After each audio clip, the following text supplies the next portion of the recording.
اب وہ پوری ڈیٹیل پوچھیں تمہارا عقیدہ کیا ہے، پوری ڈیٹیل کے بجائے شارٹ نام رکھا ہوا، بھائی جو یہ کرتے ہیں ان کو بریلوی کہا جاتا ہے، جو یہ نہیں کرتے ان کو کیا کہا جاتا ہے، دیوبندی. تو ان شارٹ وہ انہوں نے، کیونکہ مسلمان تو دونوں ہی کہلاتے ہیں نا. ایک صاحب مجھے کہنے لگے آپ حنفی کیوں ہیں، آپ مسلم کیوں نہیں ہیں؟ میں نے کہا ہم حنفی شافی کے مقابلے میں ہیں، غیر مسلم کے مقابلے میں ہم مسلم ہیں. ہم دیوبندی بریلوی کے مقابلے میں کہلاتے ہیں، غیر مسلم کے مقابلے میں تھوڑی ہم دیوبندی ہیں، تو مسلم ہیں. تو اللہ نے ہمارا نام مسلم غیر مسلم کے مقابلے میں رکھا ہے. باقی نام بھی ہم نے نہیں رکھے، پبلک نے اپنی آسانی کے لیے رکھے، پھر وہ مشہور ہو گئے. ورنہ نہ دیوبندیت میں کچھ ہے نہ بریلویت میں کچھ ہے. اصل میں تو وہ علامت جو نبی بیان کر رہے ہیں، وہ علامت جس میں پائی جائے گی، خواہ وہ دیوبندیت کے نام سے ہو، اہل حدیث کے نام سے ہو، بریلوی کے نام سے ہو، شیعہ کے نام سے ہو، سنی، اس سے کوئی فرق نہیں پڑتا. نام تو وہی دینا چاہیے مسلم. لیکن میں بتا رہا ہوں لوگ اپنی آسانی کے لیے نام دیتے. کس مکتبہ فکر سے آپ کا تعلق ہے؟ تاکہ ان شارٹ بات ہو جائے نا. تو نام نبی قرآن نے ہمیں مسلم دیا، اور علامت کیا بتائی؟ صحابہ نے پوچھا یا رسول اللہ کیا کون سا فرقہ؟ آپ نے فرمایا ما انا علیہ و اصحابی. کیا بلاغت ہے یار اس کلام میں، سارے فرقوں کا پول پٹیاں کھول دی. آپ نے یہ نہیں فرمایا جو قرآن کو فالو کرے گا، یہ نہیں فرمایا، کیونکہ ہر فرقہ نسبت کہاں کرتا ہے؟ قرآن تو سب کی بیس ہے نا، قرآن ہی سے نکل گئے. کیا خیال ہے بھائی؟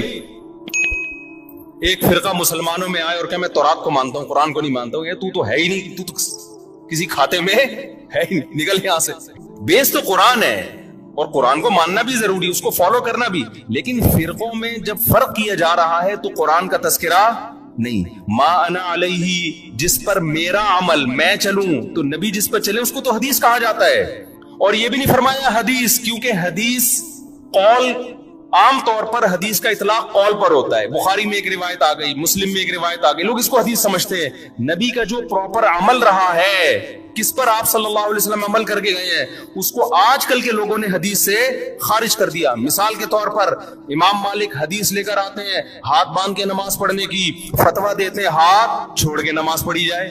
میں مسجد نبوی میں بیٹھا ہوا تھا، ایک صاحب تقریر کر رہے تھے اردو میں. سارے فتنے وہاں اردو اسپیکنگ جا کے پھیلاتے ہیں، عرب میں نہیں عام طور پہ یہ تشدد. اس سے کسی نے پوچھا کہ ہاتھ چھوڑ کے نماز پڑھنا کیسے؟ انہوں نے کہا بالکل ناجائز، بدعت. کیوں؟ حدیث میں آتا ہے ہاتھ باندھ کے نماز، ہم حدیث کو فالو کریں گے، امام مالک کو فالو نہیں کریں گے. اتنی سختی سے امام مالک پہ رد کیا. میں نے کہا اس جگہ امام مالک نے کئی سال بیٹھ کے درس دیا ہے، اس نے ان کی شخصیت کا بھی احترام نہیں کیا. عوام یہ میسج لے کے جا رہی ہے کہ قرآن و حدیث کا اس کو پتا ہے، امام مالک کو پتا نہیں تھا. حالانکہ وہ تو تبع تابعین میں سے ہیں.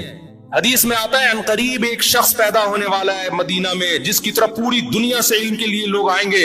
اکثر علماء اس طرف گئے، اس سے مراد امام مالک ہیں. اکثر علماء اس طرف گئے. اتنے بڑے عالم کا مذاق اڑا دیا آپ نے. آپ یوں کہہ سکتے تھے کہ حدیث میں آتا ہے کہ ہاتھ باندھ کے نماز. امام مالک نے دیکھا کہ مدینہ والے ہاتھ چھوڑ کے نماز پڑھ رہے ہیں. امام مالک نے اس سے دلیل پکڑی کہ انہوں نے صحابہ کو دیکھا ہوگا، اور صحابہ نے کس کو دیکھا؟ نبی کو. تو اگرچہ باندھنے کا تذکرہ ہے لیکن نبی کا آخری عمل کیا تھا؟ ہاتھ چھوڑ کے. تو امام مالک کی رائے میں یہ دلیل ہے. وہ کہہ رہے ہیں کہ حدیث میں تو ہمیں باندھنے کا تذکرہ ملتا ہے، لیکن جو عمل مل رہا ہے ہمیں پریکٹیکلی، جو تواتر مل رہا ہے وہ چھوڑنے کا مل رہا ہے. تو عملی تواتر کو وہ زیادہ ویلیو دے رہے ہیں قولی حدیث سے، تو وہ بھی حدیث ہی پر عمل کر رہے ہیں. پھر آپ ایک رائے بیان کر دیتے کہ بھئی ان کی رائے بھی ٹھیک ہے، دلیل ان کی بھی بنتی ہے، لیکن ہم حدیث کے ظاہر کو دیکھتے ہیں، بھئی باندھنے کا تذکرہ ہے تو ہم کہتے ہیں نبی نے جو چھوڑ کے نماز پڑھی ہوگی، ہو سکتا ہے وہ کسی عذر سے پڑھی ہو، یا ہو سکتا ہے کہ جی وہ آسانی کے لیے یہ بتانے کے لیے کہ یہ بھی جائز ہے. تو ادب کا تقاضا یہ کہ مان لیے جائیں. لیکن اگر کوئی امام مالک کی رائے کو فالو کر رہا ہے تو ہم اس کو بھی برا نہیں کہیں گے. یہ انداز ہوتا تو میرا خیال ہے زیادہ اچھا ہوتا. لیکن آج کل کے اسکالرز جو قرآن حدیث کے ٹھیکیدار بنے ہوئے ہیں، ان کا یہ اسٹائل بولو نہیں ہے. ان کا یہ اسٹائل ہے کہ حدیث مجھے آتی ہے، باقی سارے جاہل ہیں. یہ تو امام مالک کے بارے میں اگر وہ پوچھ لیتے نا رفع الیدین کا مسئلہ امام حنیفہ کا، پھر تو وہ ایک دم آگ نکلنا شروع ہو جاتی. جو اسٹائل امام مالک کا تھا کہ مدینہ میں نے لوگوں کو ہاتھ چھوڑ کے نماز پڑھتے ہوئے پایا ہے، رفع الیدین نہ کرنے کے بارے میں وہی دلیل کس کی ہے؟ امام ابو حنیفہ کی، کہ کوفہ علم کا مرکز تھا.